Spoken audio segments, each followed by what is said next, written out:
It takes time to conquer inflation, to bring inflation down. Monetary policy works with lags. It will come down. You will see evidence of it in the second half of the year. We have taken all the steps necessary to achieve price stability over the next 3 years. So it's a process, but we'll get there.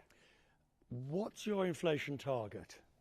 Inflation target for the end of this year is 36%, going down to 14% next year, and then 9% in 2026. I know these are high numbers, but compared to where we are, this is quite a something.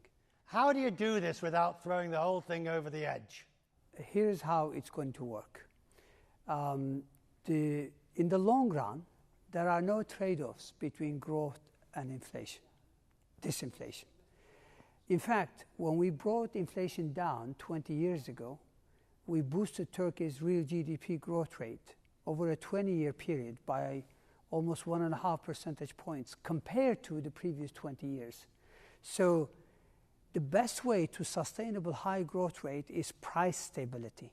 Also, of course, you're inflating away debt at the same time as a result of this. Turkey's debt to GDP ratio is 29.5% compared to emerging market average of 69%. So we don't really need to inflate that way. What we're doing is we're re-establishing fiscal discipline. I mean, you're repairing the damage that your own government created. Let's be fair here.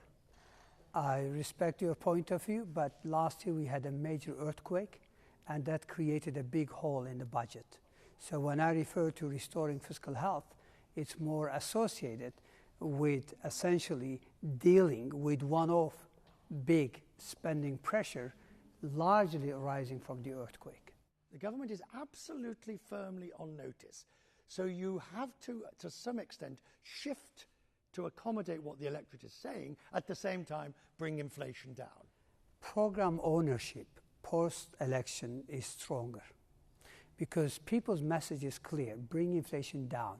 Inflation is the most regressive form of taxation, and it's also the root cause of income inequalities. So bringing inflation down is the essence of our medium-term economic program. Regional tensions, I realize you're the finance minister, not the foreign minister, so I realize that's not your area, but most certainly is your area. If there's a full-scale, God forbid, war in the Middle East, the economic spillovers will be across the region, and you will feel those effects. Well, that's one thing that keeps us awake at night, certainly, because escalation is the worst-case scenario in which through energy prices and through disruption in supply chains, we get affected. That's not desirable at all.